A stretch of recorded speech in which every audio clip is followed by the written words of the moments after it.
morning and welcome to the Pitchlight Chronicles. I am Uncle Tats. I am here with Rob, and these are some dark days. When you lose back-to-back series, right? You knew Atlanta was good. You knew that was going to be a tough series. You kind of accepted that with the way that this team is playing. But when you get swept by Boston in your own house, you talk about textbook salt in the wound. The sky is falling. There's no hope. There's no joy that's going to be had the rest of the year. That's really how this weekend felt. It felt like that's it. It's over. And you still, they're just about they're really on the cusp of being mathematically eliminated. And I think that's what's going to be that complete rock bottom, and just tear it down. Rob, how's it going? How was your weekend? How's it? Let's see. Negative 27 run differential, 9 games out, 60-64, 8-game losing streak, longest losing streak since 1995. We continue to do things we haven't done in almost 30 years. They're a bad team, very bad team, an extraordinarily bad team, and an incompetent one and as well, because they continue to have conversations. When should we call up certain prospects, and when should we make some changes, all this stuff, and they still have not done it. I said going into the Boston series that would have been the perfect time. Me and many others were thinking that was the day that we'd see these guys get called up. And it's only poetic that the same guys we've been clamoring for, Pereira, Wells, Peraza, they all, and Chaparro even, you could add him to that list. They all had phenomenal performances over the weekend in Scranton. And like Wells yesterday hit 2 home runs, drove in 7. The day before, they all had like combined 8 hits. And Florial's healthy now. And I'm just like, how are any of these guys not here? Like yesterday, the top 5 of Scranton's lineup, I think, I don't know the exact order, but it was like Florial, Peraza, Wells, Chaparro, and Pereira. And I'm like, how are any of the top 5 not here? Like this is, and I thank God that Brian Hoke is a Yankee writer, because he asks all the right questions. He was saying it yesterday after the game. He goes, when is it time to see these guys? Because the season's over without it being officially over. How have they not made those changes? How have they not made the adjustments? How have they not seen that what they're doing isn't working? It hasn't been working. Yeah, Greg Allen had a couple of nice games, but how is he still here? How is Billy McKinney still here? How are we still giving at-bats to Rortvedt when we knew going in to his career he was a defensive first catcher? We already had one in Higgy. We got another one last year in Trevino, and he's still getting at-bats consistently. We know Higgy is a okay hitter at best if he's going. Why are we not trying something else? Why are we not seeing what these kids can do? Whether they're part of the future or not, that's what Brian Hoke said. Whether they're part of the future or not, isn't it a good idea to at least find out if they will be?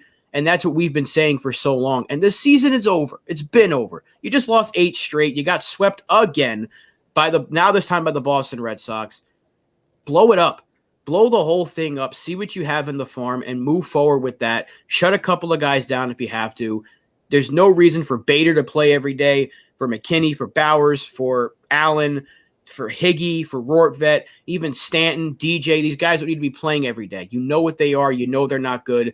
It's time to blow the whole thing up and get this thing on the right track sooner than later, because I don't see a light at the end of the tunnel, but I would feel a hell of a lot better about watching Yankee games if I had something to look forward to and seeing what our farm system can produce at the major league level. Yeah, it's... we started really pushing this narrative hard about just bringing these kids up, DFA anybody that's dead weight, which really could be the whole 26-man roster at this point, with the exception of Judge. We put up a little bit of a fight yesterday. Everybody was feeling good, but there was at no point with that lineup, when you have Bowers as your cleanup hitter, there was nobody in that lineup where you're going, you know what? We could still win this game. Because as long as they take the bat out of Judge's hands, it's just smooth sailing for the opposition. That is not what the Yankees perceive as a world championship caliber team. I'm so sick of that narrative. I don't want to hear it's right in front of us. That was fine in June, not in August. They've been watching the deterioration this season, and they have not pivoted once to make any adjustments. What, Middleton at the trade deadline? Was that really that move that was like, the season's back on, everything is fine, kumbaya? Fuck you. You did nothing. You rolled over. And you took it. I'm so sick of this fucking front office. You've completely deteriorated. Everything is crumbled beneath you. Insert any metaphor you want. It's time to bring these kids up and start rebuilding them. I don't care if they bring these kids. I'm at that point. If they cut all the dead weight, if they cut Higgy, Bowers, McKinney, Allen, anybody, and just start putting some of these young players in, and we still never win another game, I'm at that point where I'm okay with that, because at least they're trying to do something rather than just sitting idle and putting this bullshit lineup out that has let's face it, they have no talent. Just because you're a major league player doesn't mean you have major league talent.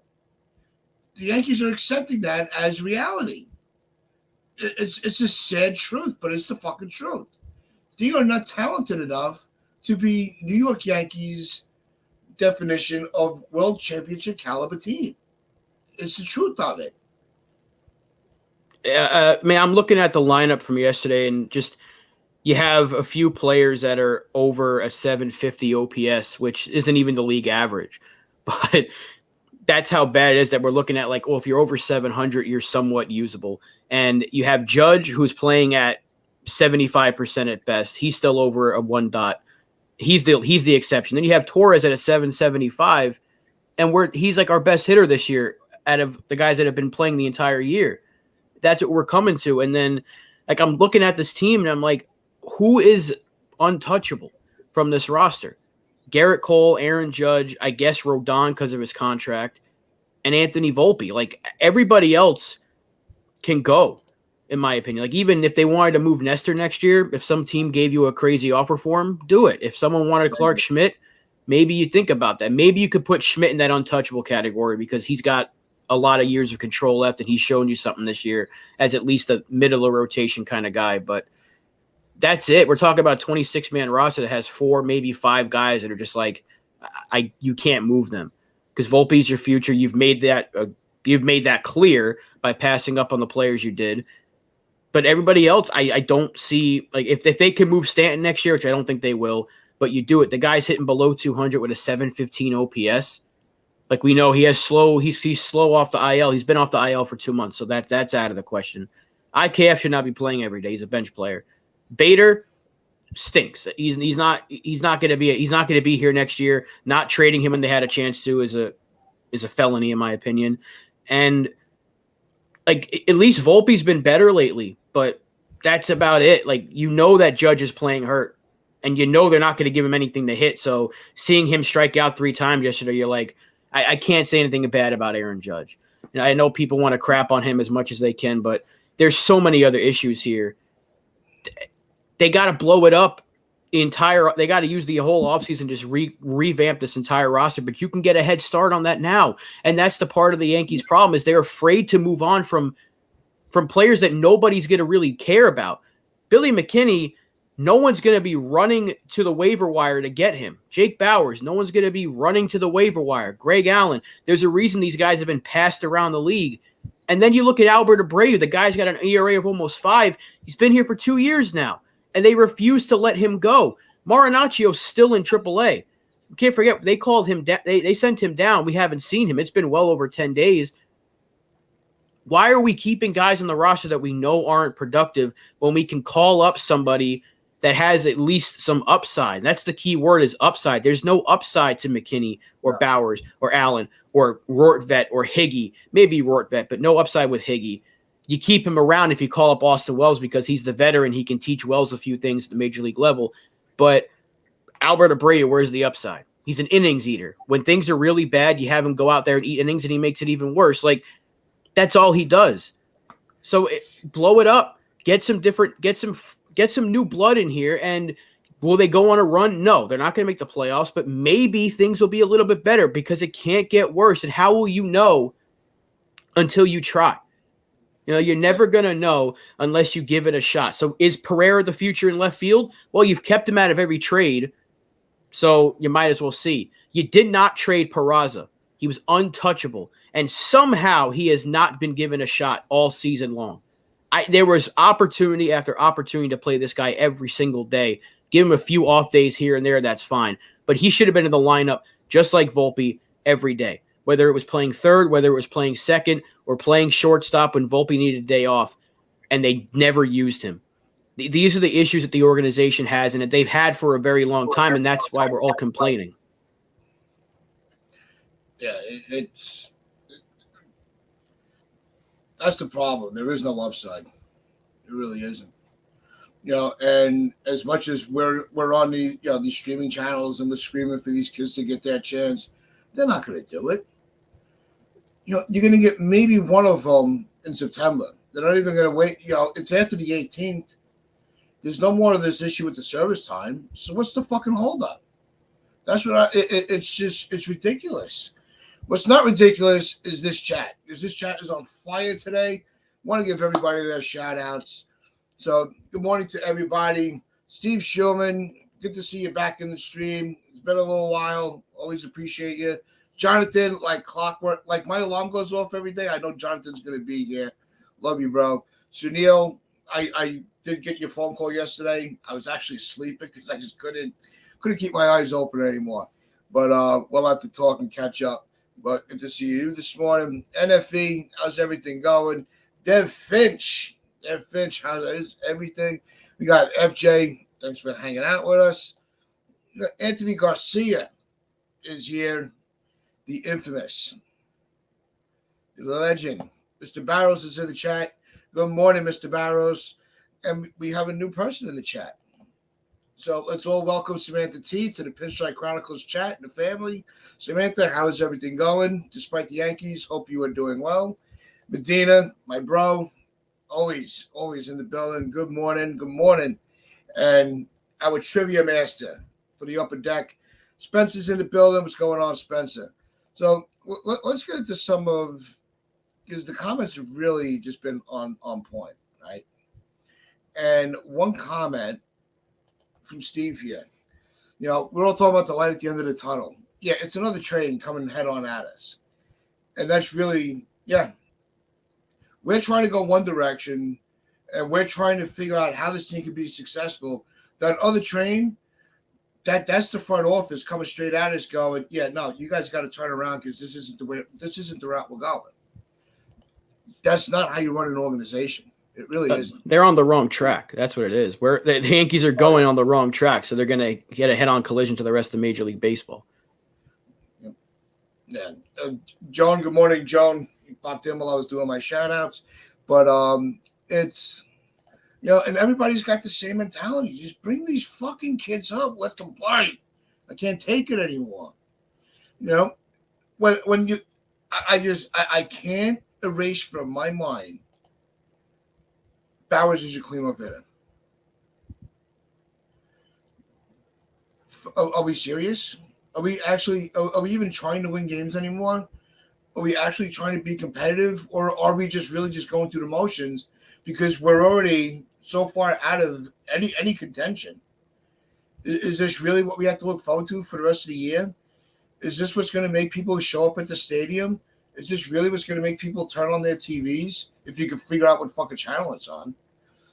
You know, it's like spinning a wheel to figure out what network you can even watch the game on.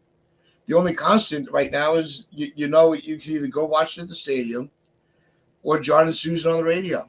Other than that, you got to flip a coin to figure out how you're going to get the game. And that's even if who's going to be spending all these money on all the money on these apps when you're not even getting your money's worth. how do they justify it's they're bringing in money like it's no like it's crazy the money that this team makes. And what's even crazier is the way that they mismanage spending it. That's the other narrative that we've been talking about on this show for years. They look, you can never call the Yankees cheap. I really believe that. You don't have the second highest payroll by accident. They don't know how to spend their money. That's their problem. They decided that they wanted to bring in these journeymen and keep them on, signing minor league contracts in spring training, giving them auditions, and letting them take the team, get onto the team.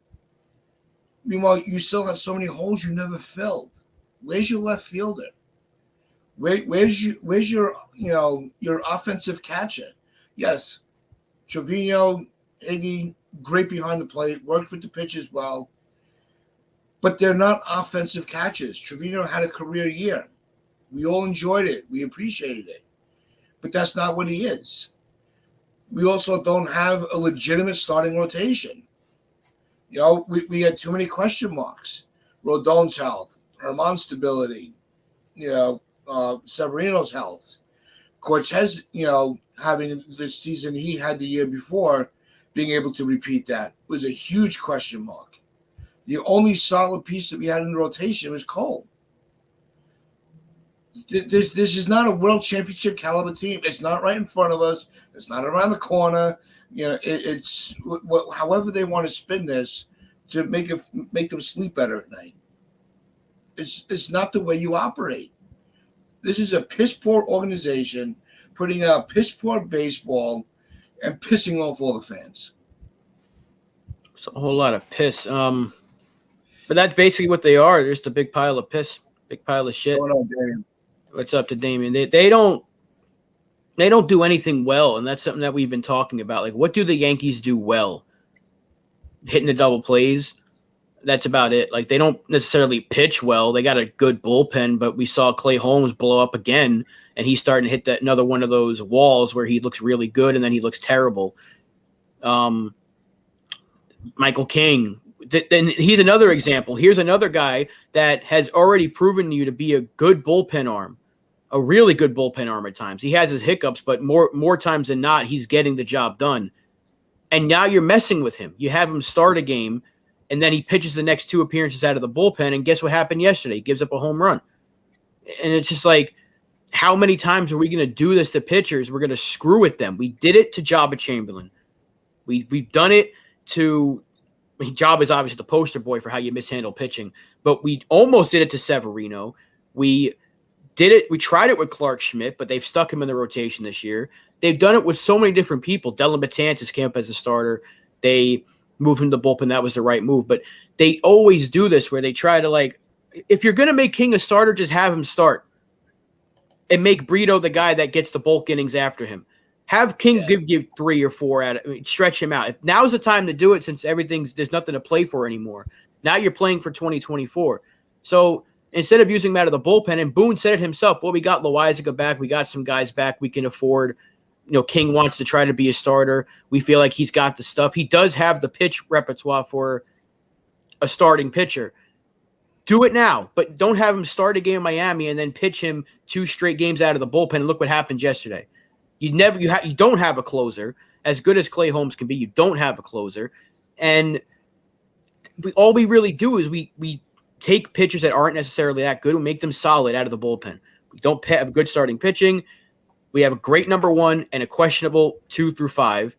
We have a terrible lineup. We don't hit. We don't have a bench. We don't have a good GM. We don't have a good front office. This team doesn't do anything well, and they try to lie to everybody that they are doing it, that they are doing things well. They aren't. It's not working. It hasn't worked for a very long time. This whole philosophy, the way they run the show, it needs to change.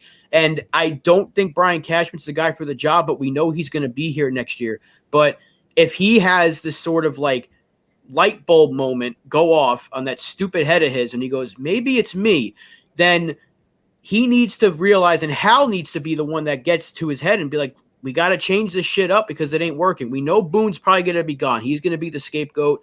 but they got to get rid of the whole coaching staff, except for maybe Blake. He's the one that can stay. You keep the pitching side of it, but everybody else has got to go. The minor league system needs to be torn down as well. They need to change everything. This needs to be a complete reset of the organization, not a rebuild, but you need to reset everything and get some fresh minds up here because the game has passed them by. And we brought this up last year. When you look at our front office and like guys that have been brought in to run the show, everyone has been here for like 2 decades or 15 years. Like our latest signing was like in 07 in terms of like the front office guys. I think that was Fishman. So what does that tell you? These guys have been here for too long. They were around for a different era of baseball. This is a different era of baseball where you need speed, you need athleticism, you need youth. You're seeing teams calling up these guys at age 20, age 21. You've never seen that before. Back in the day, if you saw someone get called up at age 20, you're like, he must be the next DiMaggio. He must be the next Babe Ruth. You never saw that. Guys would be in AAA at like 24, and that was still considered a very young age. Nowadays, 24 is like a freaking seasoned veteran. So the game has passed them by. It's lapped them several times, and they're still trying to play catch up, thinking that what they're doing is right. It's not. And the fact that they have pieces that can help them be young and athletic, more young and more athletic at least right now, and they're refusing to see what they have instead of rolling out these retreads, like Donald always uses that word, never has, or never was, and has-beens, whatever he says. But he's right. Jake Bauers is not athletic. He doesn't necessarily hit the ball well. He doesn't play good defense. Same thing for McKinney. Greg Allen's got good speed, but they don't use it. He's a decent defender, but we don't see him play. And he's like 30 years old. There's no need to keep using him. And Dominguez is the guy that they should be in AAA right now because Pereira should be in the major leagues. They have an opportunity to move guys up the ladder to where Dominguez could be a realistic option next year. Realistic option out of the spring. You can fix a lot of your problems, or at least attempt to fix a lot of your problems just by simply calling up guys in your own organization, and they refuse to do it. That's my big issue. Pereira should be here. Wells, Peraza, Florial. Give Chaparro a shot. I still don't know where he's going to play, but at least if you have him there, you can use him. Use these guys because 4 of those 5 are actually very good athletes. I don't know about Chaparro when it turns to speed. Yeah, Bauers hits the ball hard. Yeah, he hits the ball hard. That's it. They all care about is you hit the ball hard, so he's going to break out of the slump eventually, Mr. 207 average or whatever he's at. It's ridiculous. See what we have. And how many times are we going to say this? See what you have. See what you have. And they don't want to see what they have because they're afraid. I think that's what it is. If these guys come up, let's say they call up all 5 of them and they beat up on the Nationals. I know the Nationals are a little bit better this year than normal, but they beat them up. They go on this nice little winning streak. People are going to start looking at them like, why didn't you do this sooner? Why didn't you do this sooner? I think they're afraid of that potentially happening. I don't think it will because Tampa Bay and Houston will probably kick our ass, but what if we put up a fight against them and we have like a 10 stretch where we win like 7 out of 10? Everyone's going to be looking at them like, why didn't you do this sooner? You could have saved the season. I think they're afraid of that. I really think they're afraid of that, which is another stain on Brian Cashman because he's afraid to make changes in case he looks bad. God forbid a guy who's been around the business for 3 decades has a little bit of criticism thrown his way. It's like a baby. He can't be criticized. No, he takes his ball and he goes home. He's a little bitch. No, what was I going to say? We already saw what could happen when you start bringing in some of this youth, right? We saw it in the 16-17 seasons, right? We started to see Judge and Sanchez. Look at the fire that brought at the end of the year, and the excitement that brought. We'll even put Tyler Austin in that mix, with Bert. Like there was just this resurgence of energy in the ballpark. We didn't know what we were getting. We were prepared for some bumps along the road, but we were happy to see that these guys were getting their chance, that they were moving on from the Wells and the Overbays, and getting away from that. They went right back to that. They went right back to it, not realizing that the formula of keep infusing the youth along with sprinkling in some veterans, is actually the formula that's helping other teams succeed. And that's what they were in the dynasty. There were some unproven kids with some veterans, and look at the run that the Yankees went on. Everybody says that, with the Yankees, it's pitching and power, but it's also balance. And the Yankees don't have that balance anymore. The pendulum is swayed where they got so sucked into these, and I don't want to knock the contracts because when you look at the contract they gave Cole and the contract that they gave Judge, we would do it all over again. There's not one person here that's going to be screaming, well, that's a Yankee fan. I got a text from a Met fan that said that Judge should have never gotten a contract if this is what the Yankees are going to be playing like. I'm like, you can't foresee any of that. But we wanted these players to be here. We wanted them to go and keep Rizzo because he was a good clubhouse guy. He played with grit. He was a New York guy. We wanted them to hold on to LeMahieu. When the idea came out of moving on from LeMahieu, everybody lost their fucking mind. How could you get rid of LeMahieu? We can't just go back because it's not working out to say that we didn't want to make that decision. We asked for a lot of this. Did we ask for them to age so quickly? Absolutely not. Did anybody expect the whole roster to just become dinosaurs?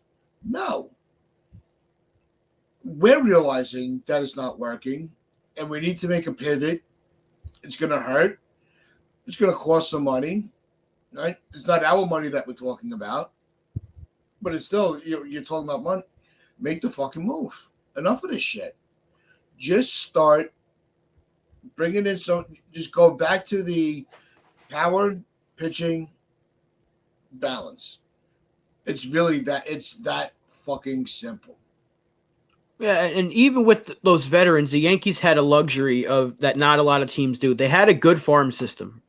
2017, they had like one of the top 5 farm systems in baseball, and they also had the pockets that not a lot of teams do. The Yankees could say, we're going to spend on big players.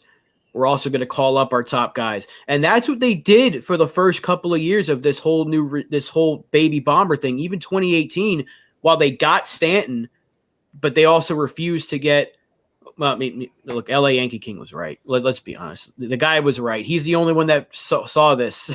He's the only one that saw this happening. But you look at 2018, they got Stanton, which I know has turned out to be a disaster. But 1,000%, you can't tell me George Steinbrenner wouldn't make that move. And I've said this before, and I'll die on that hill. He would run to the phone. He would run to the commissioner's office and say, accept it, approve it. You gave up nothing for the defending NL MVP to add on to a team that was one game away from a World Series. It wasn't a bad move. It turned out to be terrible. But do you think? And then they called up Andujar and Torres that year. So they had a blend.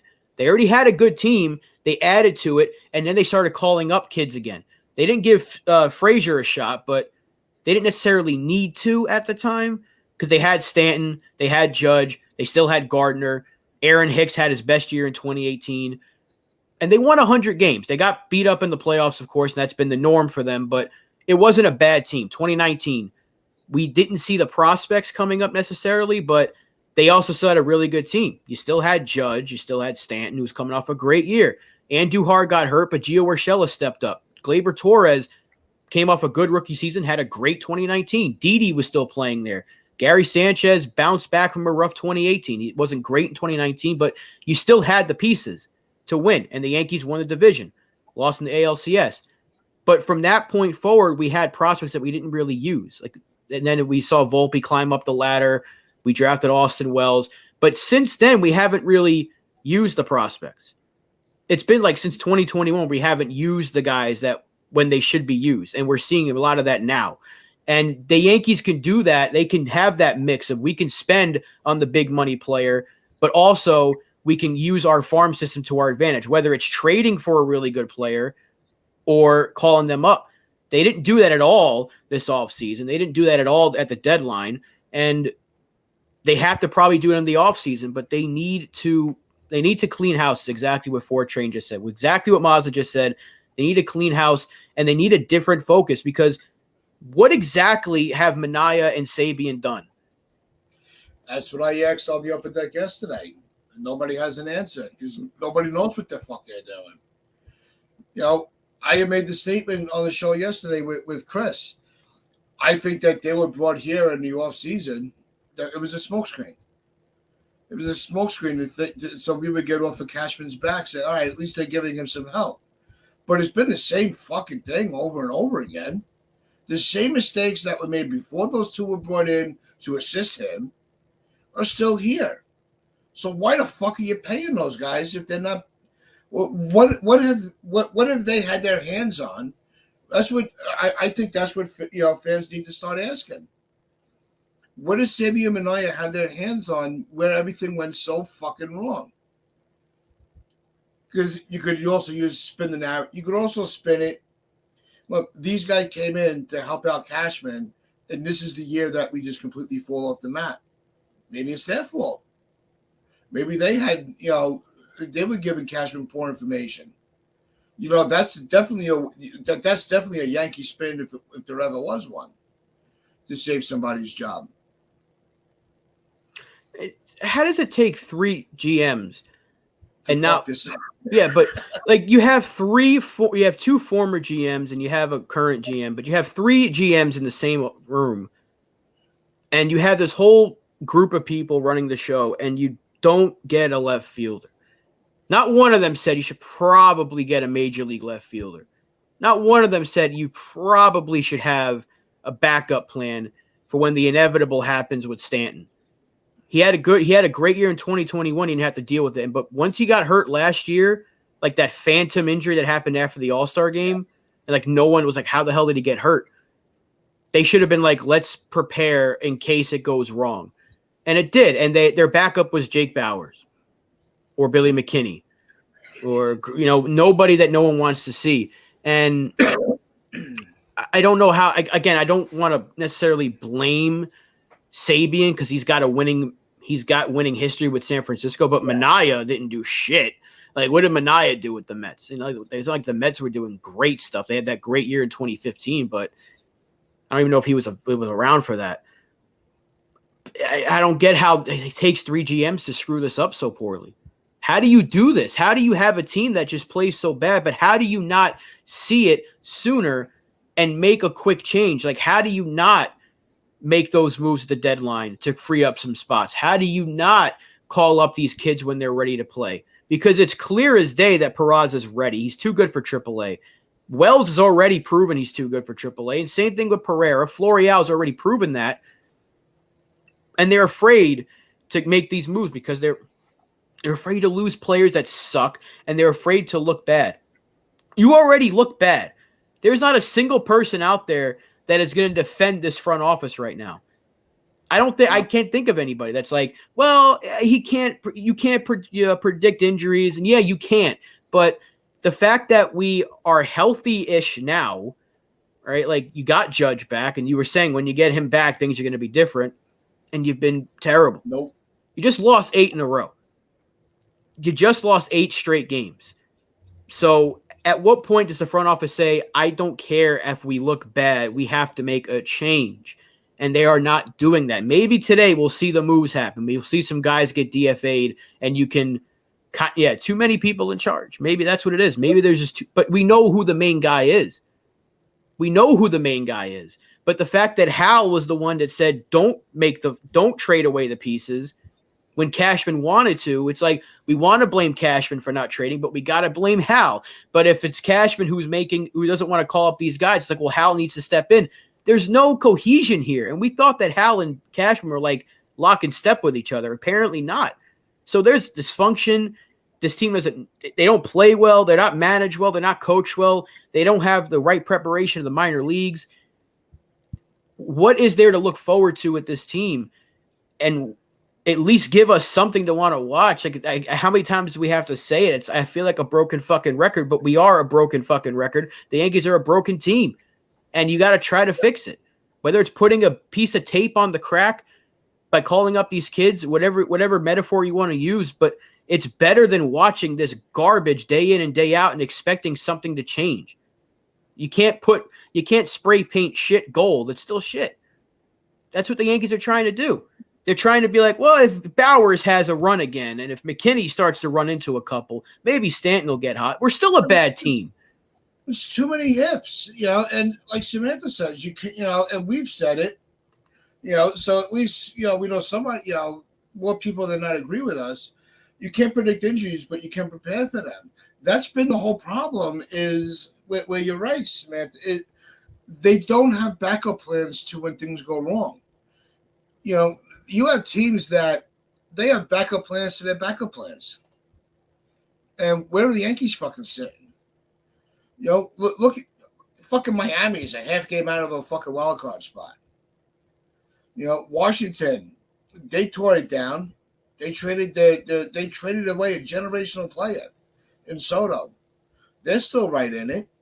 They're still playing competitive baseball. And who knows what we're going to do against them? Because that's the next team we have is Washington. And then just pull up the schedule. We have Washington, Tampa, 3 games each, and then 4 games with Detroit. Can we wait until Detroit to see if maybe we can win a game? Because there's no way that this team is beating Tampa. We're not going to win the series against Washington. I'd be fucking surprised. And who knows what we're going to do against Detroit? Because how teams, it doesn't matter what their rosters look like. They could pick people off the sidewalk. When they play the Yankees, they all elevate themselves. And they all play well. There's never been a team that it was like, all right, this is a lock where we shut them out for 3 games. All they got to do is put up 3 runs. And that's it. It's game over. The Tigers are closer to a playoff spot than we are. Yeah. Well, that's because the Central State. stinks. I not to look at that, but it's really fucking true. This team is so fucking broken. Again, how do you lose 8 games in a row? The fact that after the game yesterday, we didn't see like 4 or 5 players get DFA'd and just do it now. Like obviously we don't play. Yeah, at time. We mentioned him earlier, and now here he is. He's Bloody Mary. You say his name 3 times, and he shows up. But look, he was right though. He knew this was coming. He tried to get an early start on the fire sale, and maybe he should have been in charge. But I still don't think before the season you traded everybody because no one thought this was going to be the case, but except for him. And I guess he's got the DeLorean. He must have went into the future a few months and was like, fuck, this team's going to suck. But no one wants to believe me. I don't know. No one wanted to believe him. And I didn't believe him. I didn't agree with him. But you know what? I'm going to give him his props. He wanted to trade away pieces that we want to get rid of right now. He wanted DJ gone, and we said no. He wanted Stanton gone, and we said no. Peralta, no. Like, he wanted to trade everybody. And we were like, are you insane? Fuck, now we look insane. So I'm going to tip the cap to you once again, Li. You were right. We were wrong. I don't think I was wrong or we were wrong for thinking we would have been a better team this year. But shit, he had the crystal ball. But yeah, why are we not at least attempting something? Because they're not mathematically eliminated, although they should be. But at the very least, if you call up these people that we're talking about, the fans are not going to be chanting, fire this guy, or they're not going to be booing every 2 seconds. Like the other day, what was it? The ball got by Volpe, and then it was kicked around in left field by Bowers, and everyone was just like booing out of their minds. Like no one's going to start booing Pereira after one day because we want to see him. Yeah. No one's booing Volpe. No one booed Judge throughout his 2017 season for a rough game because he was playing so well. If we want to see certain players, we're going to be the fans are going to be energized. Like, can you imagine tomorrow against the Nationals if Pereira and Wells and Peraza are all in the lineup with Volpe and Judge? People are going to be energized. Like, all right, let's see what these guys have. Let's try to do something here, and let's get ready for next season because that would mean the organization's at least realizing things are bad. But to go into this entire Red Sox series and not make a single move, the only move they made was crawling up Greg Weissert. That was it. That's the only move they made. They did nothing. And guess what happens? You got swept. Yeah. Yeah, that's not how things are supposed to go. That's not how you have a winning, mentality. But it's, I can't wrap my head around the ineptitude and the lack of caring, not being able to read the room. It's everything is just it's just a fucking shit show. There's no way to put it. You know, like you said, look how patient we were. Look how patient we've been with Volpe. And there were times where people were really starting to shit on that kid, saying that it was the wrong move. If this team is actually playing the way that the Yankees are supposed to play, you don't even notice the hiccups throughout his season. They're a mere afterthought. It's something we keep an eye on, but we don't bring to the spotlight. Yeah. He is the spotlight right now because, especially while Judge was down, who else on this team are you looking forward to long term besides Judge in this season? Volpe. That's it. Nobody's worrying about Higgy's long term career. Nobody's worrying about. Let's even put Torres into that. It's not like we were like, all right, Torres is going, having these little runs where he's looking like an all-star. All the eyes were on Volpe, where it should not have been. He should have been that guy that was just brought up in the middle of a discussion. Well, you notice how Volpe, but he's still looking fairly decent on the field. He's still putting together, he's still be able to stretch some at bats together, and draw out, the pitch count. That's it. It's and Joan Wright, he's got somebody brought it up earlier. It might have been Joan herself. Excuse me. That Volpe and Torres are tied for 50 RBIs on the team. And she just says again, she goes, 50 RBIs would be great if the others were doing their jobs. Exactly. What's going on, Hype Beast? D-Rod, I saw you sneak into that chat. It's, you know what? This is not a bad idea, Rob. What do you think of giving Stanton the Bobby Bow treatment? I don't want to, because we make fun of the Mets every single year for that. They'd be paying that dude till we're like in the grave at this point. So I think what they're going to end up doing with Stanton is he'll go into next year. They'll give him a spot. Obviously, he'll be the DH. They'll try to play him as much as possible. And if he gets hurt again and it's a long injury, which he probably will get hurt again, but if that's the case, they're going to Ellsbury him. And they're just going to make him disappear. Like, we'll pay you. Because Ellsbury's injuries, you kept thinking he was going to come back, but then he kept staying on the IL. So yeah, I don't know. I mean, they could try it. They could try it with Stanton, but I still think that he's a guy that when he's healthy can provide you offense. Whether he turns into like Joey Gallo with a low average but a high on base, high slugging, high OPS power bat for the rest of his tenure here, I think you give it another year. If he has a better year next year, obviously you go year by year. But if he has another demoralizing injury, you might just Ellsbury him. But the Bonilla thing, I don't know. They're going to be paying him till like 2030 something, maybe even longer. I don't know if you do that. I don't know if the Yankees would do that, but it's an interesting conversation to have. You got to do something with him. I think it's interesting. I'd rather go the Ellsbury route myself, but I think that's a fun discussion. I think that's a fun thing to look at. What else do we have to look? What? At least it's a different type of conversation.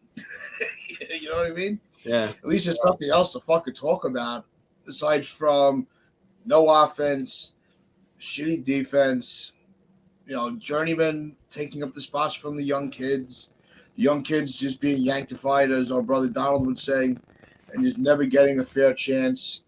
Because what are they? Are they so worried that they were either going to?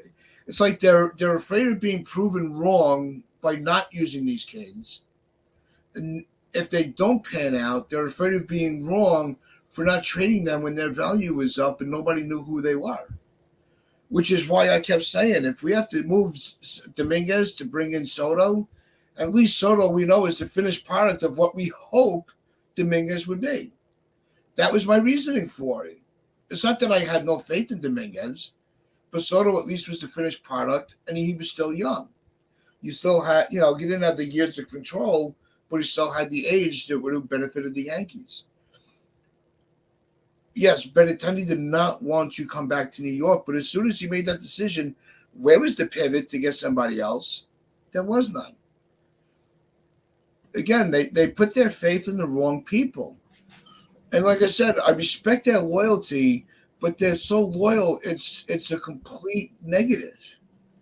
Did we really think that Hicks was going to have a career year and be that guy that we saw, what was it, 17, 18? Yeah. That wasn't going to fucking happen. You banked on Trevino having two career years in a row. You banked on Cortez having 2 career years in a row.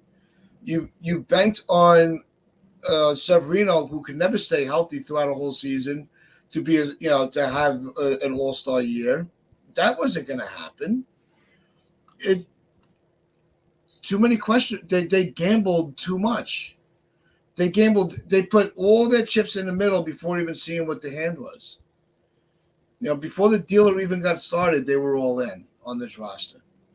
That's not how you operate. That's not successful. There's no success rate in that.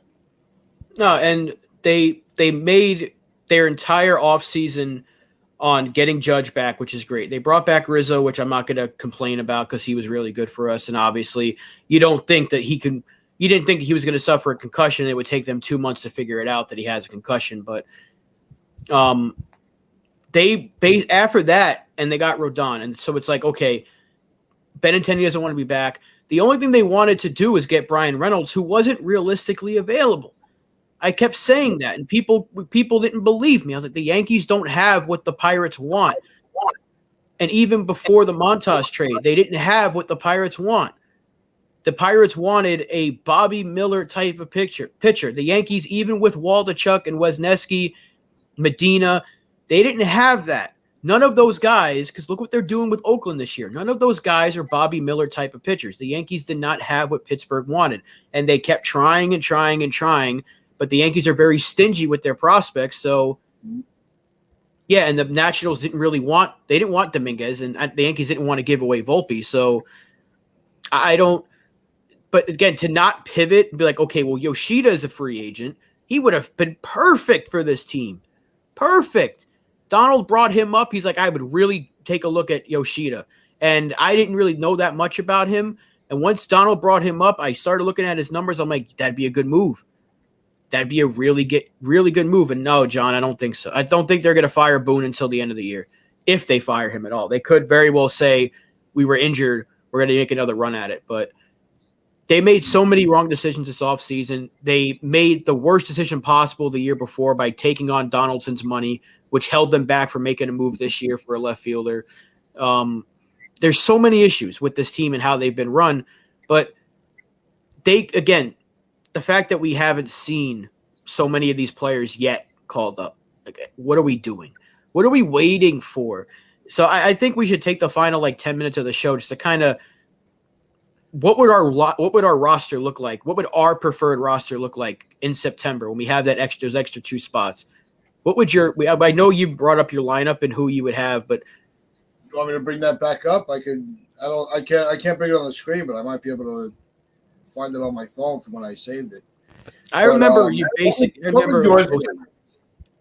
Well, I don't know about the exact lineup, but I'd have Wells at catcher. I guess DJ plays first. I'm shutting Rizzo down.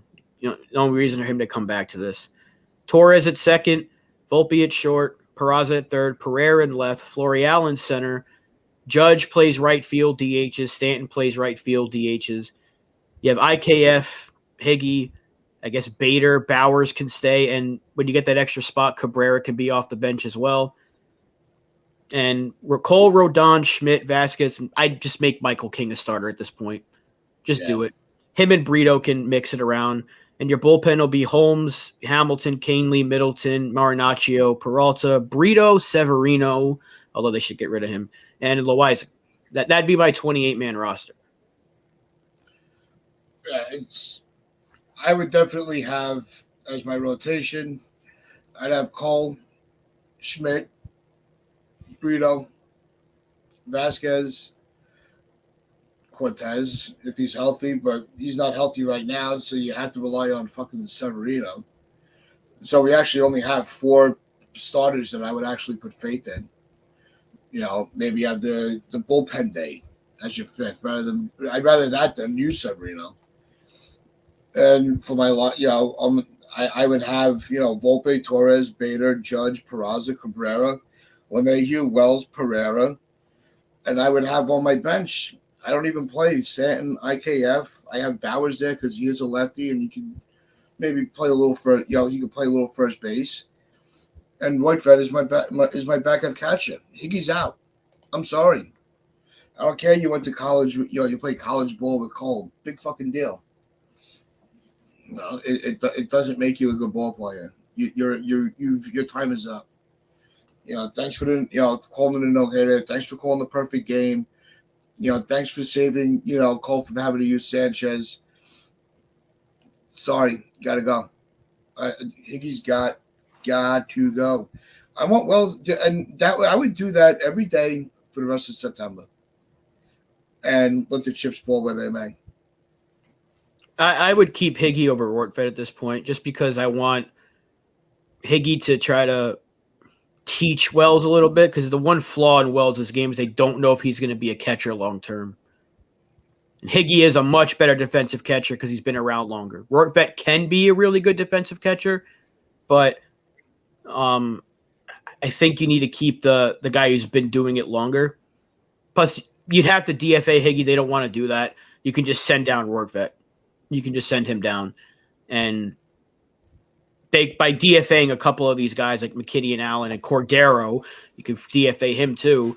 You clear up spots for the guys that need to be added to the 40-man, like Wells and Florial. So I would prefer Higgy, but I can see if you just want to go with the younger guy like Rortvedt, but I don't see them getting rid of Higgy just yet, especially with the uncertainty with Trevino's wrist.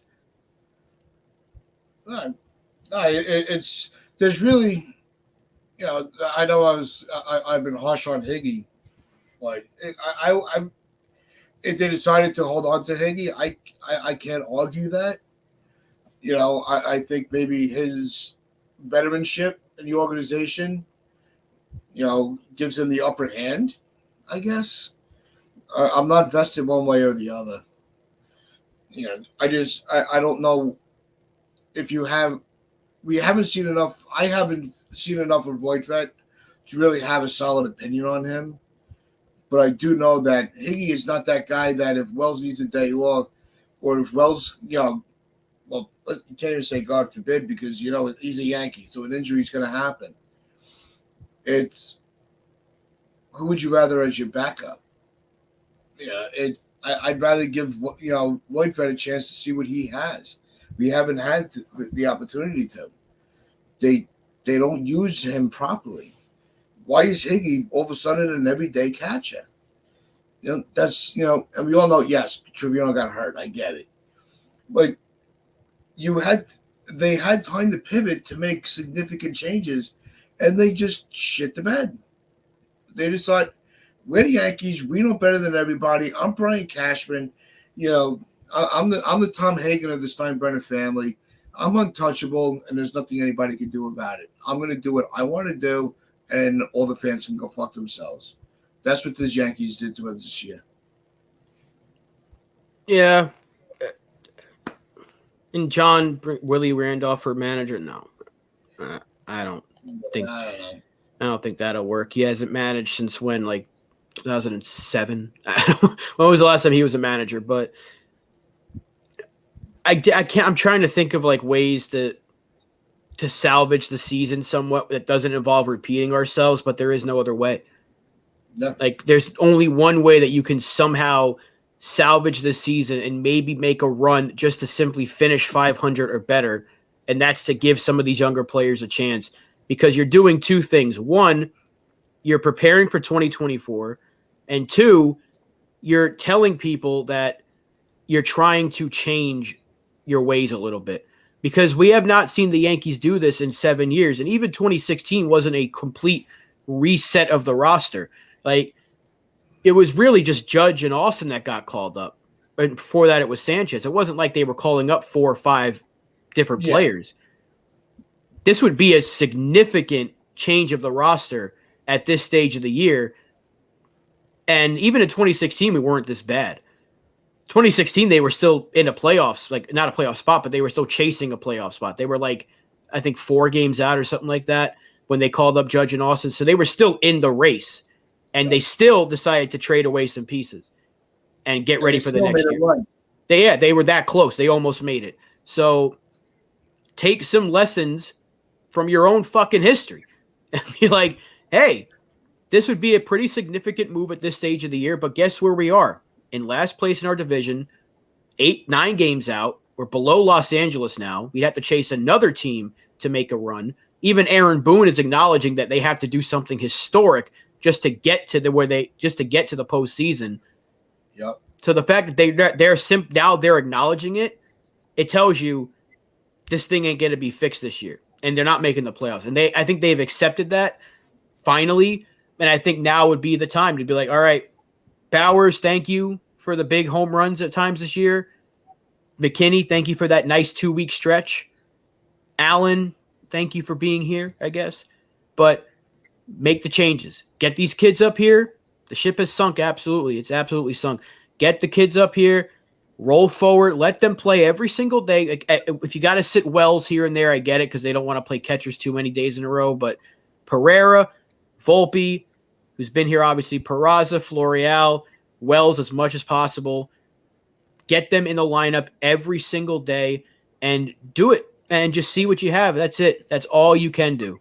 Aaron Boone is the iceberg. That's the iceberg. Now, Boone is – I would think that Boone's going to be – he's probably one of the guys playing the violin. We talked about this the other day. He'd be playing the violin. Hal's probably playing the violin. Brian Cashman is the dude that jumped on the lifeboat, Ismay, the coward. He's the one who jumped on the lifeboat. He was like, everybody get on, everybody gone. Once the guard turned his back, he was on the lifeboat. He ain't sinking with this ship. He ain't taking the blame for it. And that's Brian Cashman, Bruce Ismay, the coward of the Titanic. That is Brian Cashman. I would think Hal would go down with it simply because he doesn't really, I don't know. He's got a lot of blame. He's knee deep in water and he's going, he doesn't even know it. Yeah. He's too blind to it. He would get saved in the water. He'd be one of the few that got saved in the water. He probably found like something to lean on, like a door. We'll call him Rose. Yeah, he's a Rose. he's a Rose, but 1,000% Cashman is Ismay. That man snuck his way onto a lifeboat. Or you know what? There was a story that I think it was actually true that someone like wore women's clothing just to get onto the boat, and they didn't find out until after the fact. Oh, that had to have happened. There's no way that didn't happen. Yeah, so I don't know. Maybe that could be either Cashman or Fishman, one of the two. Because those two cowards. I'm like, just throw a dress on and get on the fucking boat. I would have. Yeah, fuck you. At that time, those people were looked at as like, how dare you? I got a podcast to host. Get me on the boat. 1912, if you were a man and did something like that, you were a coward.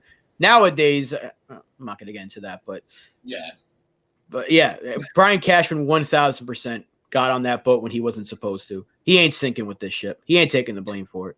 No, wait. It's going to wrap things up for us today before this completely goes off the rails. But we've had a great time hanging out with you guys this Monday, and we will be back Wednesday, 10 a.m. as always. But also tonight at midnight is the next show of Pinstripes After Dark.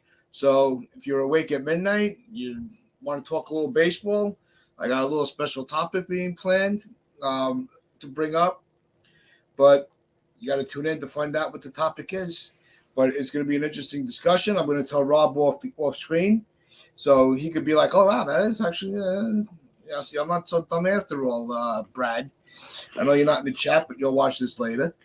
But we just want to thank everybody for hanging out. We had a great show. We had a great chat going on. Your guys' input is everything to us. So, as we always say, wear your pinstripe your pride and play hard.